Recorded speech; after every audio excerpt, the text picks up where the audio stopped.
fucking first cut. Golly. Welcome to the First Cut Podcast. I'm Rick Gaiman, and this is your RSM Classic Mega Preview Pod. Producer Jacob messed with a womp, gave us a womp, womp, womp instead of the theme song to start this one off. So obviously things are going splendidly. Joining me to break it all down, Greg Ducharme is here. What up, Greg? What's going on? Jacob, great recovery on that, by the way. It was smooth. It's like it never even happened. Yeah, this is great. I'm excited to be here. Kyle Porter also here. KP, what's good? At what point do we dub over freaking miscut instead of freaking first cut? You can do it. Easy. Tough scene. I apologize. Some guys are working on a fence in my backyard right now. So if you hear some nail guns going off, it's not because I'm in a dangerous situation. We're all good. Oh, is it like a white picket fence? Is it like a, what are we talking here? It's actually a gate for kind of our driveway. So. The old driveway gate. Gentlemen, it is RSM Classic Week. However, Greg, we didn't get to catch up after the Masters. So I want to just kind of start there, give you an opportunity to kind of talk about final thoughts, everything that went on, and we can jive on that for a few minutes. So one, DJ, I'm sure you guys talked about it at length, but he's just awesome. So I can't wait to see what happens. I have a feeling this is a floodgates kind of a thing, and you're going to see DJ win a lot more. Like we were looking at William Hill before the show at some of the bets for next year, some of the long shot futures, and all of them, it's like, oh, there's good odds on Jon Rahm winning the money list, but DJ. Oh, is Bryson going to win the Masters in April? Well, don't forget about DJ. He's just playing too good to look away. So I think this could be really important for him in his career, and we could start to see a Dustin Johnson that we've all expected. But what I loved about this tournament most was how many moments there were throughout. And as you're watching, you see world number 1, 2, and 3 all in the mix at the same time. You see Rory McIlroy charging up the leaderboard, getting himself in position. You see a tournament get turned on its head for Bryson DeChambeau on his third hole. So everybody faced a moment in the tournament where you either recovered. DJ, hole number 6 on Sunday, recovered, turned the tournament around in his favor. Whereas Justin Thomas on Saturday had a couple moments. I think it was hole number 12 on Saturday where the whole tournament gets away from him. Jon Rahm has a moment, I think, as early as hole number 2 on Saturday, where the tournament seems to get away from him. Everybody, Adam Scott early on Thursday has a moment where he's got it going really well. He hits the flagstick, it bounces back in the water, and you can see the frustration build. So everybody at some point in the tournament look like they're charging. Xander Schauffele had a couple moments as well. They look like they're charging, and all of a sudden, one mistake, one error, and it turns the whole tournament in a different direction. That's what I love about Augusta National. It harnesses this drive. So it was a great tournament to see. I think I can't remember if we talked about this on Sunday night or not, Rick, but I think the comp that I'm sort of settling on for DJ sort of historically is Ernie Els. And it might just be because they're like these strapping guys who have awesome swings and kind of win all over the world. But you look at Ernie's, I think he won 4 majors. He won only 19 times on the PGA Tour. DJ's already got 24, but Ernie won, I think, 22 European Tour events that were not also not the, getting the credit both ways.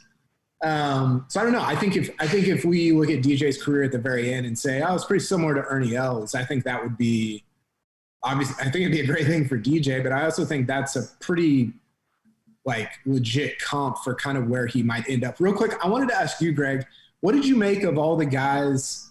And this sort of leads into RSM because Sea Island is really short, right? It's 7,000 yards.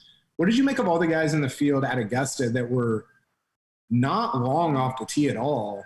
Guys like CT Pan, even somebody like Abraham Answer, even somebody like Cam Smith, who's not he's not crazy off the tee. What did you make of the guys like that contending even in a year where all we're talking about is distance and all we get is a really soft, wet course?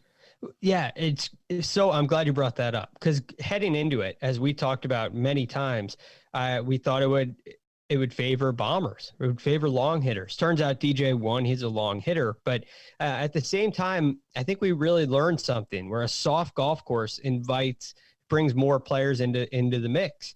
It's something you talk about a lot, Kyle, how firm, fast separates. It really separates. Well, soft allows you to attack hole locations with a 4-iron. So the disadvantage for someone like Abraham Answer against a Dustin Johnson is reduced to some degree. It's not completely gone, but you can get away with a little bit more. If you're off your number by a yard or two, it's not like you saw the ball taking the wrong ridge and going 80 feet away, like we see at some points. There are some spots on the golf course.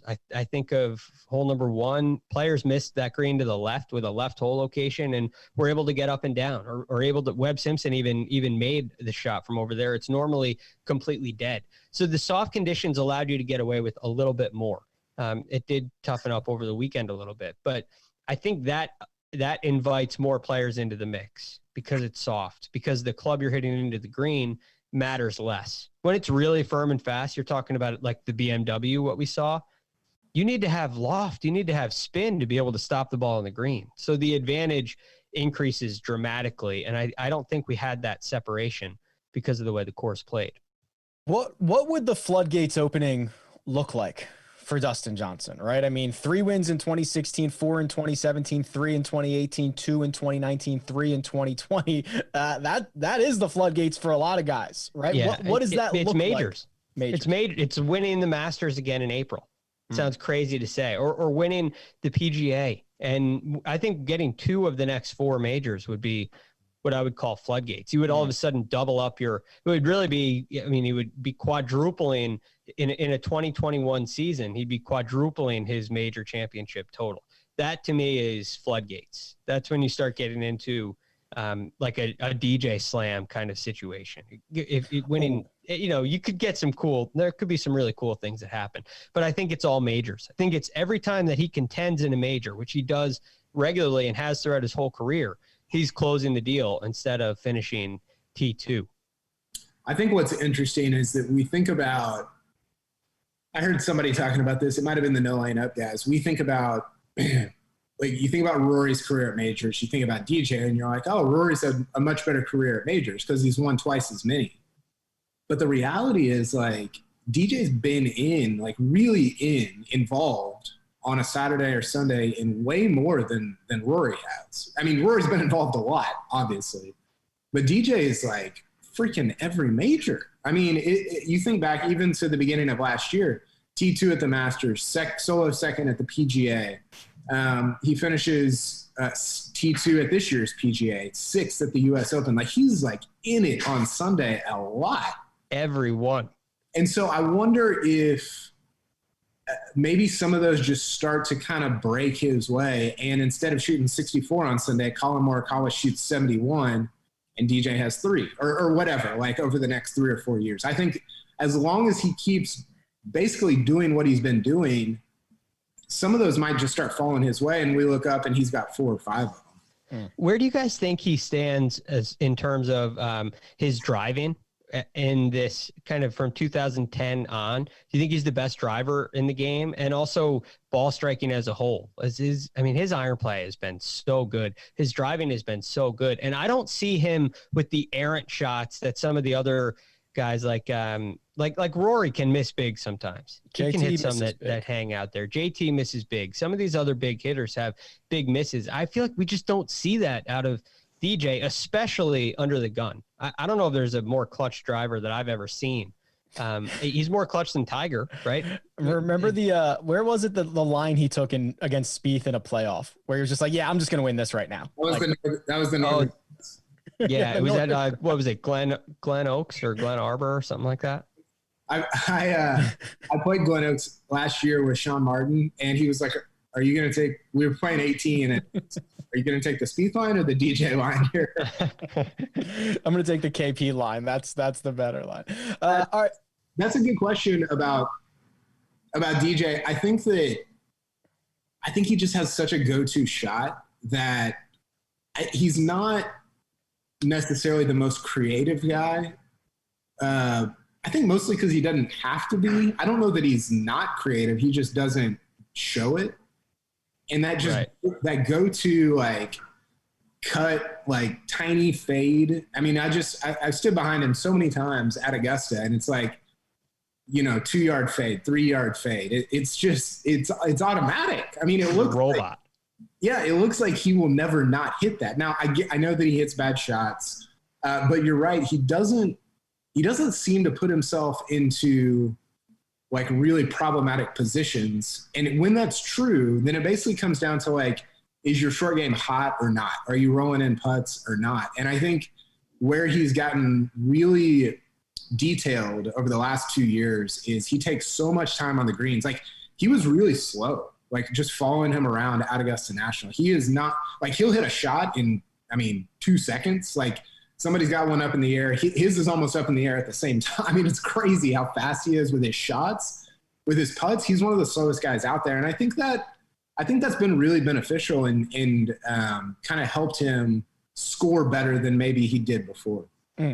It's going to be interesting to see. We were talking before we went hot. He's playing Mayakoba next week. He's probably going to win that by like 1,000,000 shots. Like, he's going to shoot something absolutely crazy. I don't even know who else is in that field, but my God, he's going to be like 4-1. But let's focus on the RSM Classic this week, gentlemen, because this is a low key, really good field. One of the best strength of fields that we've ever seen in this event, in this event's history. Webb Simpson's here, Terrell Hatton, Tommy Fleetwood. But I want to focus on Webb. He's the favorite leading into this week, and we were kind of talking about, is Augusta kind of long and wet going to be a good fit for him? He finds a top 10 there. I think it's time, Greg, that we kind of just shed this idea that there might be 5 or 6 courses that Webb is going to contend at, because there might be like 18 or 20 courses or all the courses that Webb can contend at. I love what Kyle wrote about here. And part of this, the more conservative style at Augusta, we had a conversation earlier in the year back in the during quarantine with Webb. We got a chance to talk with Webb and Paul Tesori, and we spoke about Augusta National and how much he's learned about that golf course. And they both, Paul Tesori said it's the most simple golf course if you understand it, and if you can be patient, and if you can weather all the challenges it throws at you mentally, because there's always a place that you should hit it. There's always a side to hit it on, and it's fairly generous. It's not a claustrophobic golf course. It gives you some space. There's always a proper shot that you can always pull off. And if you just stick to that, it gets so much easier. And I think that's what you see with a Webb Simpson this week, even though it may not suit him. And we're thinking this will be advantage bombers. He's able to utilize his mind a little more. And I think that's what we see with like Bernhard Langer playing well. This is partly to your question earlier, Kyle. You see Bernhard Langer playing really well. You see some of these shorter hitters playing well, even Tiger, who played well for a lot of the tournament. The mind is really valuable out there. And I think Webb's starting to understand that. But he doesn't just understand it at Augusta. He understands it everywhere. So with his tee to green game, his putting ability, everything except for distance, really, and his mind especially, I think that's his key asset. All right, so let me re-tee on this, KP, with a little bit of context. So for like the last year or so, I've been saying this line that's like, when they walk off the tee box, Webb Simpson's the best player on the tour. So here are the numbers. These are updated as of right now. So this is the entire 2020 calendar year. This is fairway through green. So approach, around the green, and putting. JT is now number 1, 1.36 strokes per round. Daniel Berger is number 2, 1.33, and Webb Simpson also 1.33. I mean, these are guys that are amongst the top of the world once they step off the tee box. Yeah, they really are. Webb is, Webb's interesting because I sort of think this about DJ too. It's like you start to get into your mid-30s and you're so locked in physically. And it becomes like, okay, how well do you know these courses? How mentally locked in are you going to be in a given week? And it seems like he's just accumulated a ton of wisdom over the years. And you see a guy like, I don't know, like Matthew Wolff, and he's just like pulling at every pin. And you're like, well, that's going to go badly at times, like it did at Augusta last week. And Webb has just gotten super smart about picking his spots. And yeah, I mean, maybe we have this conversation every other week, but maybe the most underrated guy in the world. I think he's up there. I think Sung Jae's up there. I think that I don't know. I can't think off DJ might be up there just because I think he's even better than people think that he is. So yeah, it's, RSM for him. I was actually thinking, I loved your question earlier because I'm like, oh, well, this is kind of his spot. He's like this is like Luke Donald to RBC Heritage, but he's like that at Wyndham. He's played well at Colonial, and you're like, well, Webb is just good. Like I don't know how else to put that. Yeah, he's. I mean, the results, Greg, are unbelievable. Yeah, the runner-up finished last year here at the RSM, the third place the year before, but like you have to scroll pretty far back to find like the last time he finished outside the top 20. I mean, he won at Waste Management. I mean, it just seems like he's translating so many more places than we want to believe. I love Kyle's point about being in your mid-30s and accumulating wisdom. You start to realize how tournaments play out, and you start to get a sense for the flow of them and where you need to be at certain points and when you need to be aggressive and when you don't, and when it's time to live to see another day and when it's time to, put all the chips in the middle of the table. And when you understand how a tournament is going to go, it's like us as analysts, as we get better and we learn from what happened at the PGA and we learn from what Bryson did at the US Open, we'll be able to handicap events better in the future. As the game changes and as the strategies on tour evolve, we learn who's going to do well and who isn't. So Webb learns how a tournament's going to go and what the flow is every single week he plays. And it allows him to kind of stay patient, play within himself, and understand he has like the foresight to know that what he's doing is enough and he doesn't have to make up ground right now. He can make up ground over time, and he does a great job of that. So I think that's one of the reasons why he does really well here, and also one of the reasons why he does really well everywhere. Gentlemen, in case you missed it last week, we're giving away a 55-inch smart television, and here's what you need to know if you'd like a chance to win. The contest is completely free to enter. To win, go to cbssports.com/firstcutgiveaway. That link is in the description of the episode if you're watching on YouTube, as well as in the podcast description on all podcast platforms. This contest ends November 23rd, so the winner will get to watch the next Masters only 5 months away in crispy high definition. Here's something we don't get to do a lot, guys. A little amateur spotlight. Let's talk about the AMs. Shout out Andy Ogletree, low am at the Masters. By the way, him and Butler Cabin. So he was he was talking about, I like that he was talking about playing with Tiger, but he wouldn't look at Tiger, which I wouldn't look at Tiger either. You don't make eye contact with him, like you freeze or whatever. I'm so happy to be there. Finished T34. And Greg, this is kind of a long line of these Georgia Tech guys having success, coming out and showing they've got these real chops. Well, I wish Mark were here because it all starts with Bobby Jones. Yes. And then you have Matt Kuchar. And then you have Andy Ogletree. So that's three, right? But then, last year at Bandon Dunes, Tyler Strafacci did it this year. So you had back-to-back Georgia Tech U.S. Amateur champions, which is really cool because you look at how long this spans.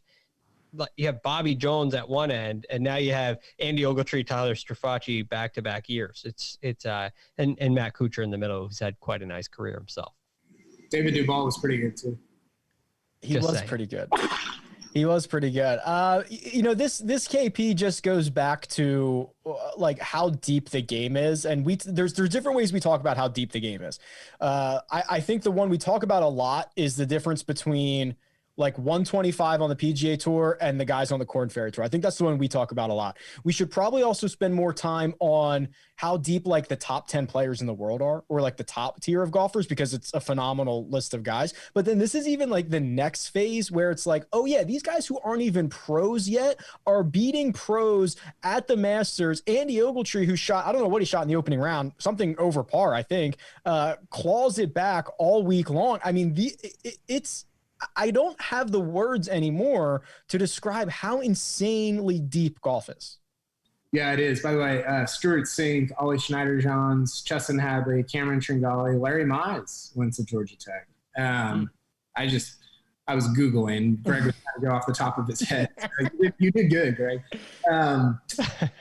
Andy Ogletree, I followed him around at Augusta because I was watching Tiger. He hits the hell out of it. And you look at him and you're like, my wife was looking, I brought home a program, and she was kind of flipping through it, just seeing people that she didn't know. And she was like, oh, this guy looks like he should like have a golf podcast or be a blogger or something. And I was like, yeah, he hits the hell out of it. He's really good. And yeah, I think that like, you know, the cliche of like everybody's ready to win when they get out on tour, it's true. And I think the place that I always end up with some of that stuff is the Korn Ferry Tour is sick. Like it's awesome. It's so good. It's so hard. I don't know. Data Golf has a thing where you can see if like European Tour or Korn Ferry Tour is better. They're really close. And I think people don't necessarily think of them like that because we think of Korn Ferry as being like minor leagues, but it's really loaded. So if you're coming out of there and succeeding there, like a Scotty Scheffler, like Ogletree, I think eventually will, then you're gonna be pretty good on the PGA Tour.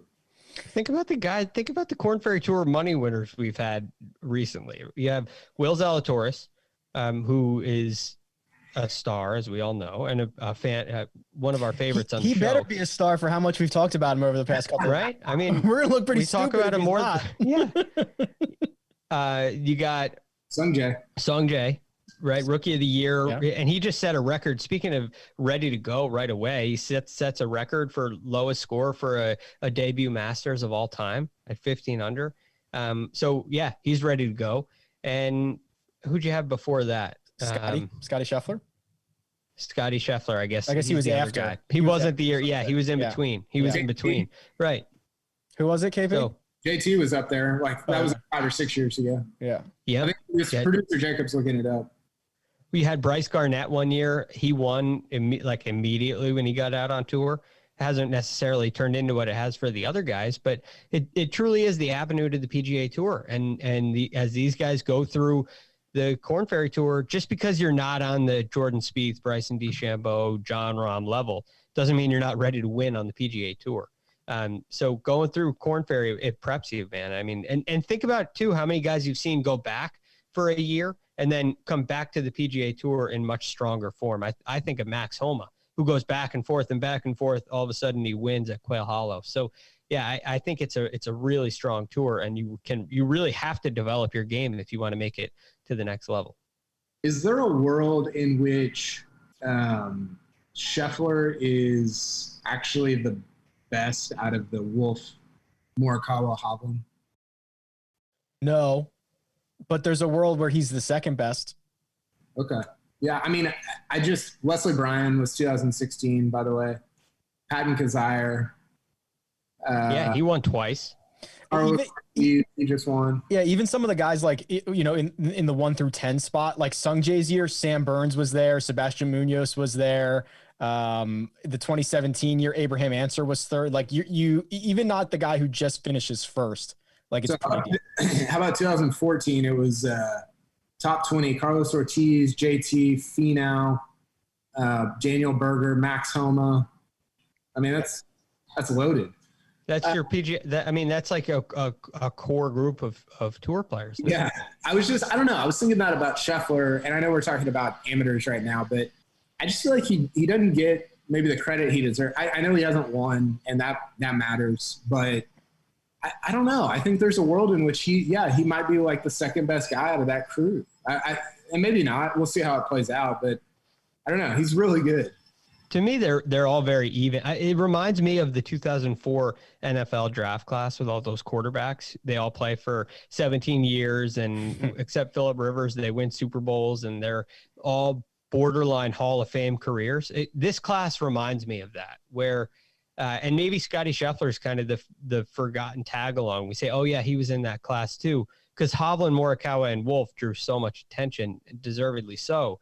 I think Scotty Scheffler's right in that group with them. And I don't know if there's going to be a 1, 2, 3, 4 in that group. I think they are all kind of going to move along up the chain together. That's what it seems like anyway. He's phenomenal. Also, quick note, Davis Thompson, who is the #1 ranked amateur at the moment, University of Georgia, teeing it up this week at the RSM Classic, so we'll keep a close eye on him. Okay, gentlemen, we've got matchups, expert picks, first round leaders. That's an interesting one this week. One and done, best bets coming at you right after these words. And we're back. Matchups. Let's do it. I don't know who has the belt. We'll find that out right now, but let's jump into these matchups for this week. The favorite, Webb Simpson -172, Greg, over Terrell Hatton +138. I have a feeling that we're going to have a good week out of Hatton, but Webb's the perfect matchup bet player, right? His floor is like T6 this week. So you have to, I think you have to take Webb. And if Hatton goes on and beats him, it's probably because he won. So you give him, I think you got to go Webb here. KP. Yeah, I'll go with Webb. I actually kind of like Hatton coming off a miscut, but I'll go with Webb anyway. I think it was Greg and I were talking about grinding the tape from last week. You know, you could actually go watch every single one of Hatton's shots and see what happened at the Master. We don't usually get the benefit of having everything on film like an NFL coach or something like that. So I thought that for now, it's phenomenal to have that. It's unbelievable. It's insane. I could spend 3 hours talking about that. I hate laying the -172 on a matchup. That's kind of crazy, but I think Greg's right. Like, Webb's floor is so high. Hatton's a little bit, technically compared to Webb, he's a much more volatile player. I'll take Webb Simpson here. This next one, this is the one I have the hardest issue with. KP, will start with you. Harris English, -119, Russell Henley +100. Two guys who did not play the Masters. You could call them snubs or whatever. I know that the field was locked in April, but both of these guys have been great.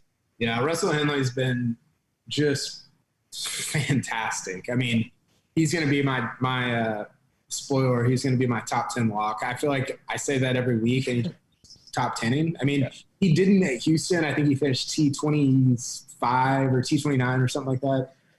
But the odds that he has there being +100. Yeah. I'll take that over Harris English. Greg, English or Henley? Another spoiler alert upcoming. It was T29 at Houston. I'm going to go Henley. I'll tell you why later.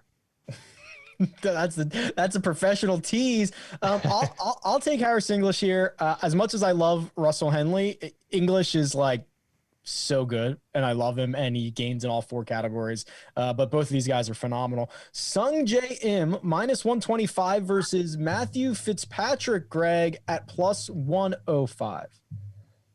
I'm going to take the money here. I just don't know what to do with Sung Jae. He's not, I just question the consistency. And after the emotion of last week, that when you're close to winning, and we talked about this a little yesterday, Rick, when you're really close to winning, it can get emotional even for a robot like Sung Jae Im. So I wonder if there's going to be a little bit of an exhale. And I think Fitzpatrick is with the odds. I think I like that a little more here. Are we worried about a bit of a letdown week for Sung Jae, Kyle?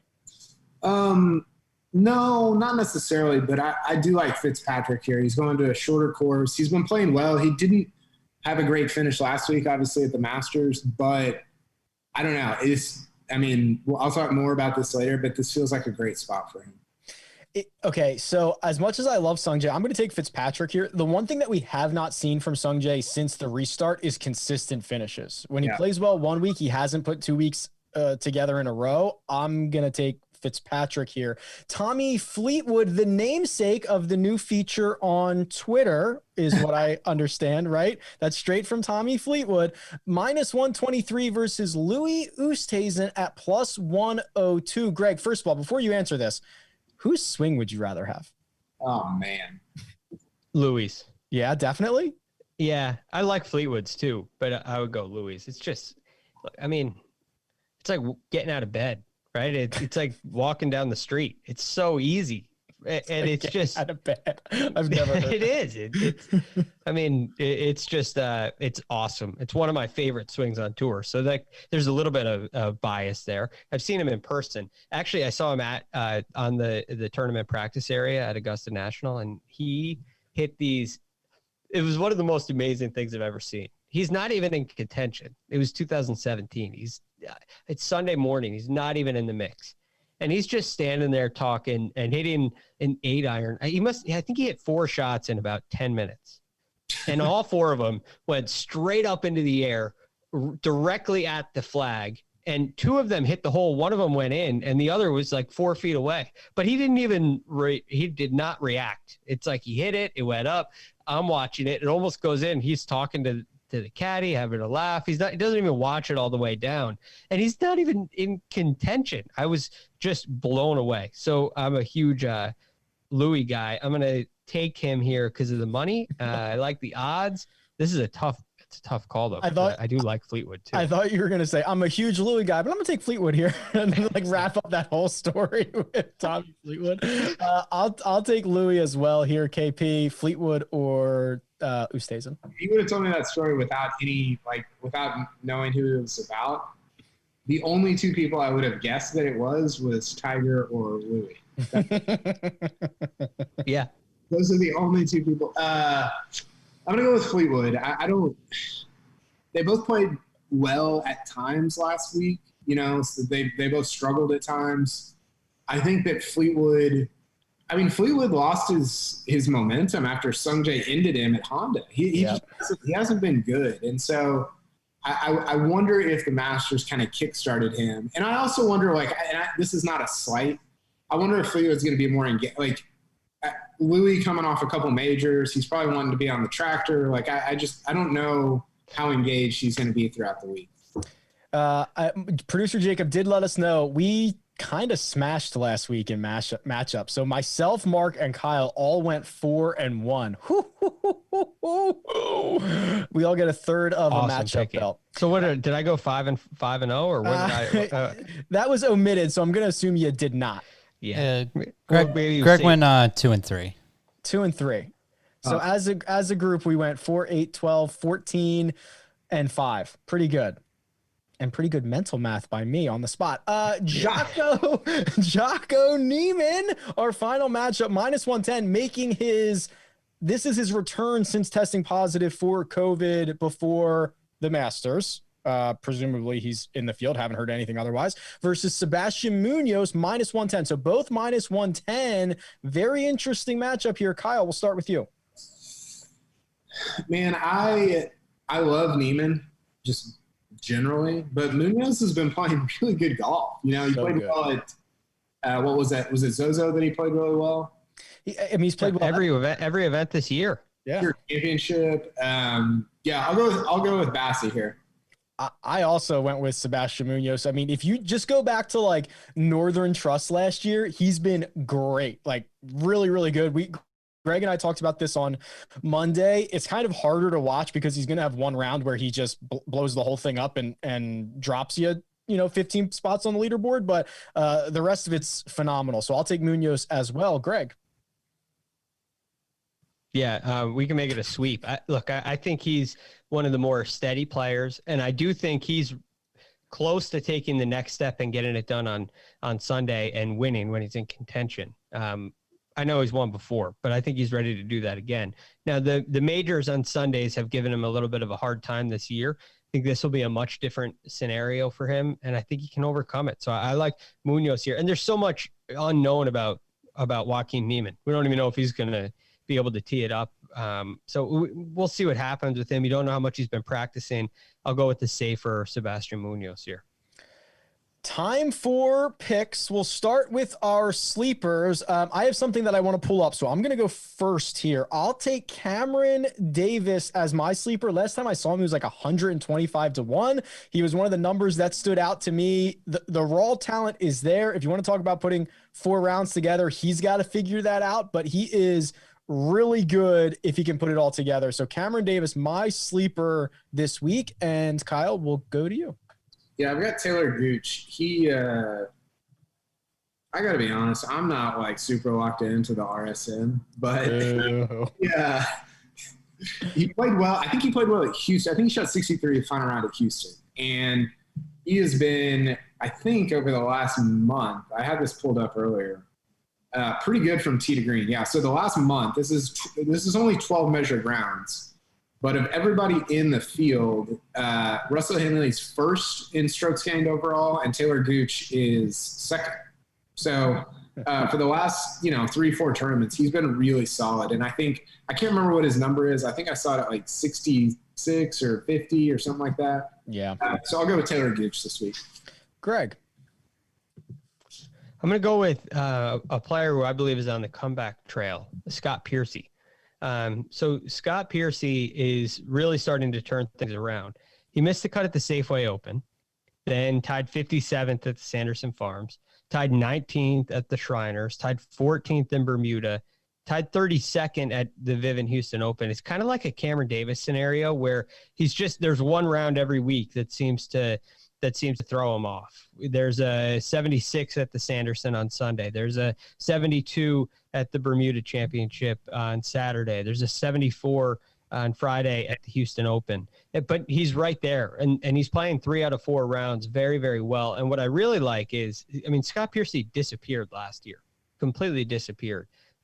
As good a player as he is, but we're starting to see his iron play come back into form. He's 37th this year approaching the green, and he's hitting over 71% of his greens in regulation. So I'm thinking Scott Piercy is getting close to ready, and I do believe he has the talent to, and he has a little bit of win equity, I think, as well. Top 10 locks. Kyle, I believe you already spoiled this, but it is whom? Yeah, Russell Henley. So if you go back, and again, I'm on Data Golf, 3 months, minimum 20 rounds. I'm gonna read you the strokes gained tee to green guys. So DJ's leading 3.2 per round, which is that's insane. That's just tee to green. Overall, he's 4.2 for the last 3 months. Stupid. That's like Tiger. That's what was Tiger's best strokes gained season? 3.5, something like that. Like 3.2, I think. Yeah, somewhere around there. So it's better than Tiger. DJ's 92 under par in his last 7 events. So that includes 3 majors. So yeah, so tee to green, DJ 1, Bubba 2. This is minimum 20 rounds over the last 3 months. John Rahm is 3. Justin Thomas is 4, and Russell Henley's 5. So I think we're not, and again, like the putting can be an issue, but we're kind of, I think, maybe underrating just how good he's been with his ball striking over the last couple months. Yeah, he's been phenomenal. Top 10 lock. Greg, you went with someone that I really like this week. Yeah, it's the lock of all locks, Webb Simpson. And you're not going to get great odds on it, but if you want to have a little freebie in your back pocket, I think it's Webb. You spoke earlier, Rick, about his record here at the RSM, and it's great. And when he goes to places where he's comfortable, he plays really well. And when he goes to places he maybe doesn't seem as comfortable, he still plays really well. So I think you're going to see a great performance out of Webb. He may win, but safety first. There's another guy I'd like to win. But Webb Simpson, top 10 lock. I like that you went in that direction, which is the even money top 10 lock, get a safe guy. Cause I went further down the board, 6.5 to 1, Mackenzie Hughes. Greg, you and I chatted about this on Monday. Last 16 starts, half of them, 8 of them have been top 15 finishes. He's constantly putting himself on the first page and a half of the leaderboard. I think he does it again this week. Mackenzie Hughes, 6.5 to 1 is my pick for top 10. Now, gentlemen, picks to win. Greg, I'm going to go right back to you. Keep the momentum up. Who do you got to win? Russell Henley. Yep. So Kyle, I know Kyle's big on this for the top 10, and for all those reasons, I love Russell Henley this week. The play of late has just been phenomenal, right? He's tied 3rd at the CJ Cup, tied 4th at Zozo, and Houston, he had a tough Friday round, 72 Fridays round, but tied 29th there. And I love what he's done the past 2 Sundays, 66 at the Zozo, 68 in Houston. A player hitting the ball the way he's hitting the ball, especially when the one area you could say is weak kind of similar to a Webb Simpson would be his distance, right? He's averaging just under 290 off the tee, which is 218th on tour. Yet he's in the 70-70 club. It's a rare club where he's hitting over 70% of his fairways and over 70% of his greens. In fact, he's hitting 75% of his greens. So I love iron play, and I think Russell Henley is due for a win, and he knows it. He's kind of an animal. I'm going with the chalk this week. I don't always do it, but I'll take Webb Simpson to win the golf tournament. I just think he's the best player in the field. This is one of the best spots for him. I'm not going to overthink this. Kyle, your pick to win is interesting, and I'd like to know why. Yeah, it's Matthew Fitzpatrick. Again, like I think I don't want to get fooled by the Masters result. He had some good results leading into that. He finished top 5 at the BMW PGA Championship at Wentworth, which had a good field. He was top, I think, 20 or 15 in a couple PGA Tour events leading in. And I think that the shorter course will probably benefit him this week. You know, you go to these, like even Sherwood, and it's just like, man, he's got so many bombers in the field, and it's so, Augusta last week. It's such a big ballpark, and it's hard for him to keep up, and I think he's somebody like Webb where you get him in the fairway, and from there on, like, he's pretty stout. So I don't know. I actually almost picked Henley as well, but I'm going to go with Matthew Fitzpatrick instead. I like it. Producer Jacob dropped first round leader picks on us this week, which is very interesting considering we have 2 courses running this week. So we've got Seaside and we've got Plantation. Historically, and Greg, you and I were chatting about this on Monday, so I'll start with you. Historically, the Plantation course plays about a half a stroke easier. So I think you want to be targeting those guys, but obviously anything can happen. Yeah, maybe you divide the field in half. Look, this is the hardest of all the bets to get.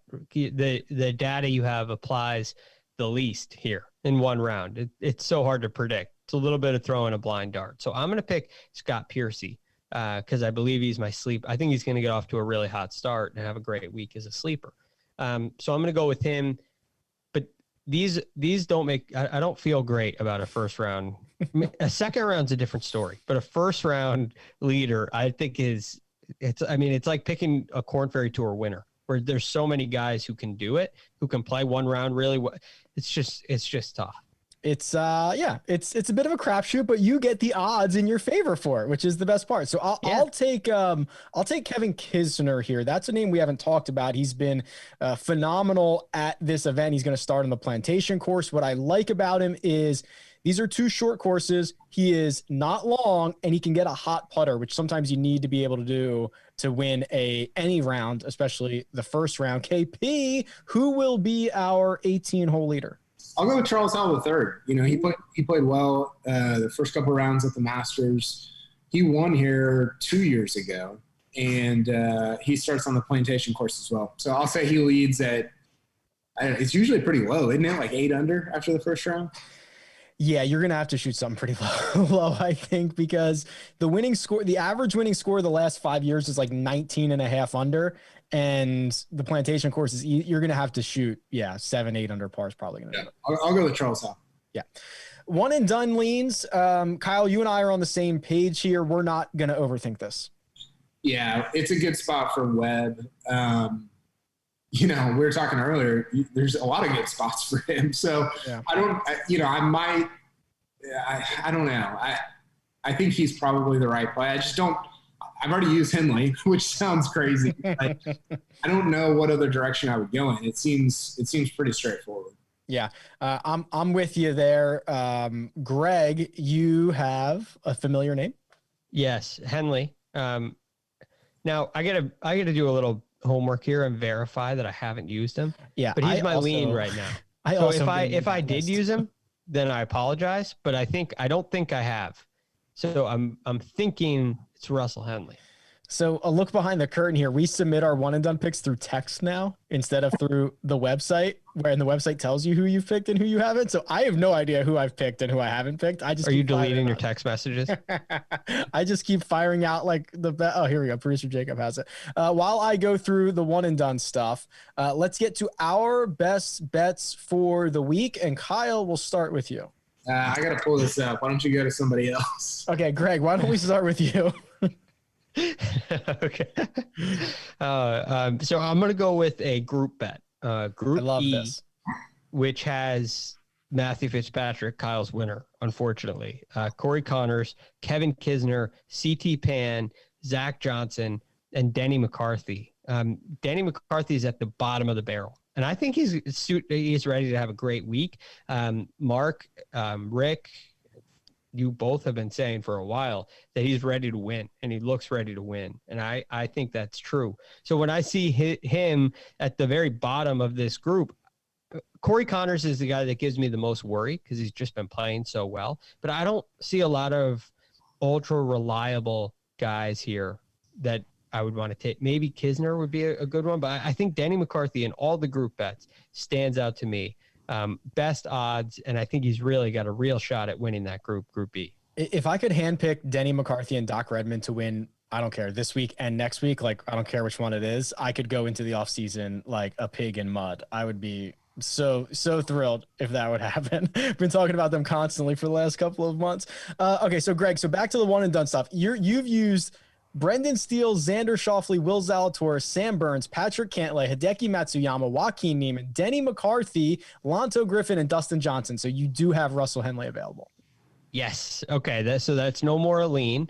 I'll put it in writing in text message, Jacob. But yeah, I'm going to go with Russell Henley. That's a pretty solid, like, you haven't used a ton of huge names. Look, it's super season. You gotta think ahead a little bit here. Yeah. And we got to win. To get in a win in the Master, like using DJ and winning the Masters with it, we didn't even get to, that feels good. You can't do much better. You want to just keep talking about it? Yeah, let's get. I mean, let's just start. All right, we're late. We can move on. Let's start from the top. We'll talk about it off air, Kyle. Okay, I got my best bet. Cameron Davis, top Australian, plus 320. I don't really love any other Australians in the field. You've got Cameron Percy. You've got Aaron Bass. No, Day's not even playing. I think Day is playing, but he missed the cut last week at the Masters. Oh, that's right. Okay, so Day, Percy, Baddeley, Matt Jones. So I'll go with Cameron Davis, plus 320. Love it. Mine is Brian Harmon, top 20 for 2.5 times my money. He's been phenomenal. I think he and Louis have the longest active cut streak in this field right now. It's 11. Only 4 streaks longer. It's still like Rory, Xander, Rahm, and Hovland are the longer streaks. I think he's a Sea Island guy too. Let's do it. He went to University of Georgia, right? Isn't he a Georgia Bulldog? Yep, he's a Bulldog. Sea Island Mafia. Sea Island Mafia. It's that week, baby. Gentlemen, we're going to be back on Friday with a little weekend. No, is that right?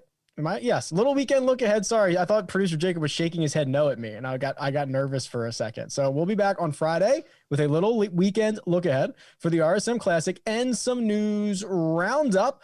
For now, I'd like to thank Greg Ducharme, who you can find on Twitter at TheRealGFD. I'd like to thank Kyle Porter, who you can find at Kyle Porter CBS. You can find me at Rick Run Good. This has been The First Cut, and we'll catch you next time.